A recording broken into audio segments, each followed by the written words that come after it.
So I need to clarify a couple things, because I know many of you might click on this video and not be well aware of what this video is about. So do not mistaken this video for the main series of Boku no Hero Academia. For instance, this is a spin-off. This is Boku no Hero Academia Illegals or Boku no Hero Academia Vigilante. It goes by one of those titles. I don't know which one is actually the proper title, but it goes by that title. And so if you think this is the main series of Boku no Hero Academia, then you're incorrect. This is actually the spinoff. Now, just because it is a spinoff does not mean it is not relevant to the main story, because that's what I thought. I'm not even gonna lie. I thought that this series was gonna be irrelevant, not really important to the main story of Boku no Hero Academia, and so I was quick to just write it off. I just didn't want to really check it out or waste my time on it, because I assumed that it just wouldn't be very important. There'd be characters in it that wouldn't ever have any importance to the story or whatever in the main Boku no Hero Academia timeline. So, like I said, I just never really gave it a chance. I was well aware of it, but I never checked it out. And thanks to the recent events of the manga, which if you're not up to date with Boku no Hero Academia, I don't really recommend you to watch this video, but I will say that I do recommend it. If you're interested in a spinoff or something, and if you've seen the beginning of the anime, I do recommend you to read this. This is actually very good stuff. It was a really good spinoff. So that's just what I want to say right now, but now I want to get into some spoilers. So in the latest chapters of Boku no Hero Academia is what caused me to actually start looking into this spinoff and want to read it in the first place, because there was a drug introduced in the latest chapters that apparently could enhance quirk abilities. Someone that has a quirk ability that's not really that impressive at all, something that's very weak, and you could probably never become a proper hero or even a good villain. There's this drug that you can inject yourself with, which causes it to where your quirk becomes, like, at a higher scale. For instance, if you're, like, someone that can only have, like, little daggers come out of your finger, like, that small, then all of a sudden when you take this, you know, drug, all of a sudden you're having, like, machete blades popping out of your body. That's basically what this drug does. It enhances your quirk ability, and it makes you a lot more powerful, but also you lose your sense of self. It makes you kind of crazy, and you can't really be negotiated with that well because of just how the drug is affecting your state as a person. And so that was recently introduced into the main manga of Boku no Hero Academia, and I was told, thanks to a couple of you Chibits, that that drug is one of the main plot points of the spin-off series of Boku no Hero Academia Illegals, or, you know, Vigilante. It's the main plot point. It's a drug that our main characters are trying to hunt down and try to stop.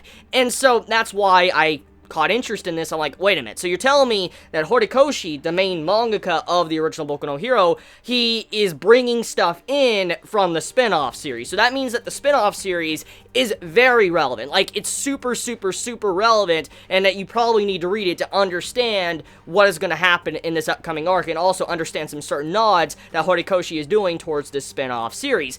Now, I will say that besides me just having interest in this just because of how relevant it is, I have to admit, I'm glad I started it. Even if it wasn't connected to Boku no Hero Academia, I'm actually upset with myself for not reading this sooner, because I was honestly surprised with how well written this spin-off was. Now, granted, I've only read the first 3 chapters. I just want to clarify, there's a lot more chapters out, but granted, I've only read 3 chapters at this time, but I will say that I'm really disappointed in myself for not reading this spin-off sooner, because I thought it was going to be like a traditional spin-off, and it was going to be just pointless and boring and not really good, and doesn't contain the life that makes, you know, that series good. And so I assumed it wasn't going to be that impressive. But like I said, I'm very disappointed with myself, because on all honesty, the characters of this series really hold up, the story holds up, and I am honestly, I could say this with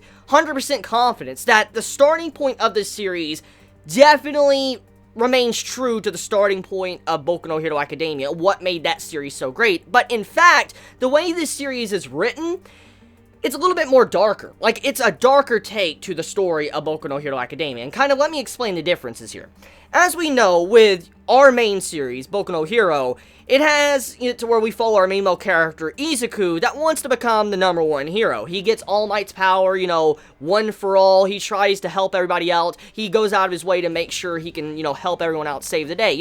Just standard stuff. He wants to be a hero. He's a hero in training, and all of our characters in that series are heroes in training. They're, they were gifted. They have great quirks and all that stuff, and they can eventually become some top heroes. So we got that side of the story. It's kind of lighthearted, and it can be dark in a lot of different moments throughout the series. And we have seen many times throughout the journey that there is a lot of characters that are showcased that the reason why they may have became a villain in the first place is because of what type of quirk ability they have. For instance, it affected their life in some way where they might have accidentally killed someone, could have messed up their psychological state, and we've seen a lot of aspects of this throughout the main series. And so this is not something entirely new in the concept of Boku no Hero Academia. However, I was very surprised with how this series sheds light on that side. And what I'm getting at is that our main characters are characters that normally could never become a hero.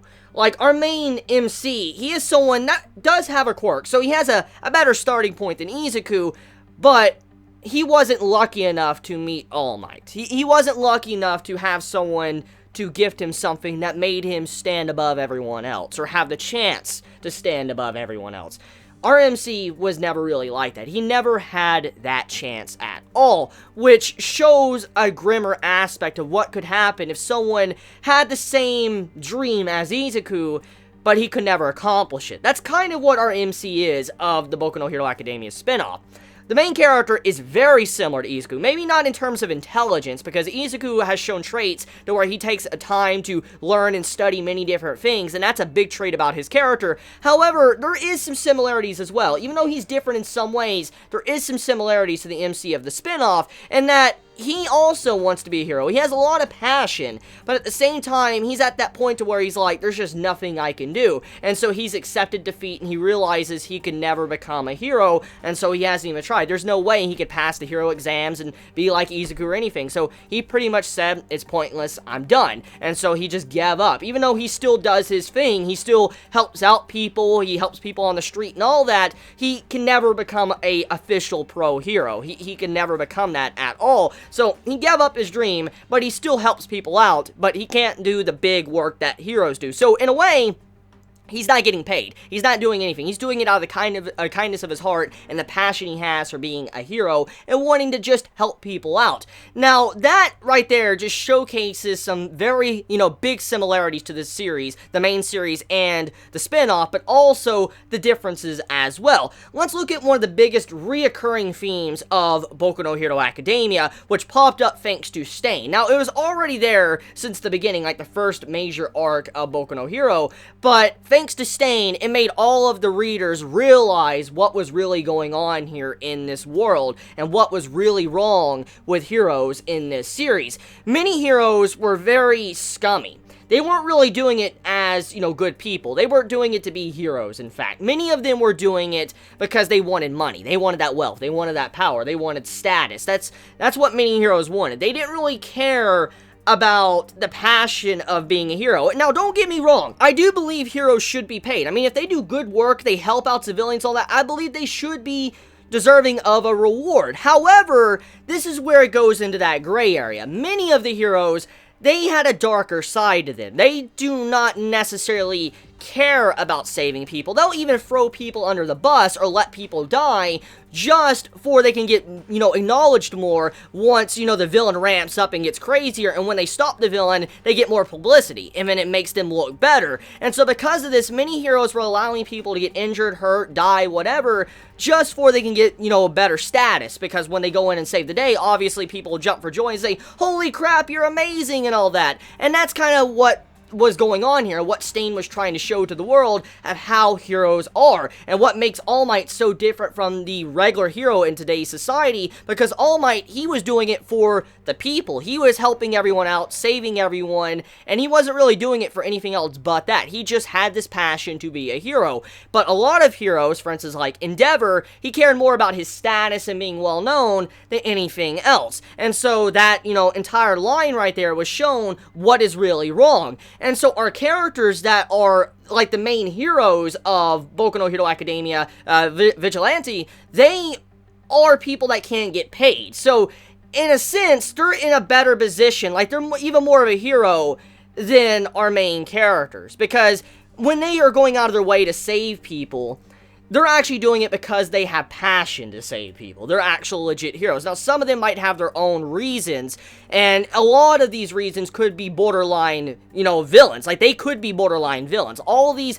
vigilantes could be villains because of how they operate outside the law of My Hero Academia. So because of that, we know that all of these vigilantes, like our main characters, Pop Step, our gentleman to the old man, which is Knuckle Duster, these three, even though they're heroes and they're our main characters, you can also consider them villains because they're not pros. They don't have their license like, Izuku and all of them are currently trying to get in the story. They're people that are doing hero work, and if they get caught, they're going to get arrested. They're going to jail. They'll be considered villains because they're using their quirk, and they shouldn't be using their quirk against people because, they don't have a license to do that. So, with all of that being said, I like the way this series is trying to project our characters, how they're trying to show that there's a lot of different ways to view heroes in this series, and sometimes not everything is black and white. It can be very gray in the way you look at it, and I especially love Chapter 2 with Aizawa and Knuckle Duster's convo, and what they were kind of saying about their philosophy and how they view criminals, or, villains in general. Aizawa is pretty much saying, you did something really wrong. Like, you went out of your way, you hurt these kids or whatever, and you were about to punch them and commit a crime before they even committed a crime. And then you had it to where the main character, like Knuckle Duster, he's like, well, if you would have let me do my job, I would have stopped them before they even had a chance to commit a crime. And so you're telling me that I should have allowed them to hurt people, even though I was well aware that they were hurting people, or they were going to hurt people. You're saying I should have waited until they finally hurt someone, or even possibly killed someone, before I stepped in and did something. And so the philosophy and the way they view heroes in general, how they should handle villains, was very interesting to me, because seeing that type of viewpoint and seeing how, some of our characters in the spin-off view their work and also view what heroes do is fascinating. That really gets to me because it shows you how there's a lot of problems with the system, the hero system in general, because many of them rely upon the law, and for instance, they can't really, arrest someone. Even if they know they're a bad person, they can't just arrest them on the spot because of the law. And we've seen examples of this in the latest chapters. Let's look at, Overhaul, for instance, okay? Overhaul, we know he's a villain. We knew he was a villain when he first popped up and Izuku came face to face with him. And Izuku, obviously, as someone that has encountered many villains already, he knows when he sees a villain. But he couldn't do anything because if he did, he would be operating outside the law. And he would be like a vigilante. So there was nothing he could really do at that time, even though he could have stopped a villain right then and there and stopped the little girl from facing injuries and being, deconstructed by her own father, which we know is one of the main concepts right now in the manga.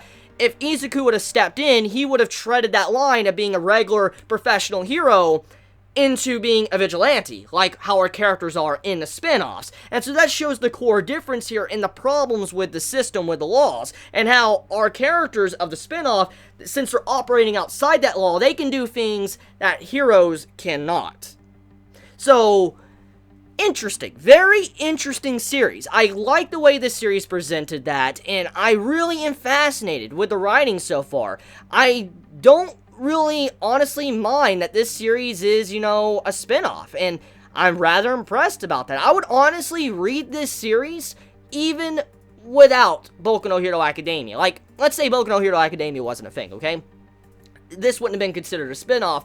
I would have eventually have discovered this, because many of you Chibits I know would have recommended it to me. I would have eventually gotten around to probably reading a chapter or something, discovering it, and I'll tell you right now, I probably would have continued reading this, regardless of the popularity and how much I love the original Boku no Hero Academia series, because that's just how well written it is. I really like the writing of what I've seen so far, and honestly, I'm unaware of this, so forgive me if I'm incorrect about this, but if I'm correct, isn't this series written by someone else? I think it's where Horikoshi, he overlooks the writer. Like, he looks at who's writing the series, he makes sure everything is fine, and it fits in with, his rules of his universe. But I believe that this story is separate. Like, Horikoshi isn't writing this. Like, he's supervising it, but he isn't writing it. And if I'm wrong there, please correct me in the comments below. I'm all for being corrected, and if I'm wrong, I'm wrong. that happens, but please be honest in the comments below. And if Horikoshi is writing this, like, holy hell, like, this man's writing is just insane. But regardless, though, definitely going to continue reading this, definitely going to give you more chapter reviews of this. I want to go read more of it in a bit. I'm going to get set up for a stream, though, later today, because I want to be streaming some Bloodborne. So, once I'm done with Bloodborne and all that, uploading these videos, I'm probably going to read more of this, spin-off series. So, let me know your thoughts in the comments below. I love you all so much. Please be safe. Chibi out.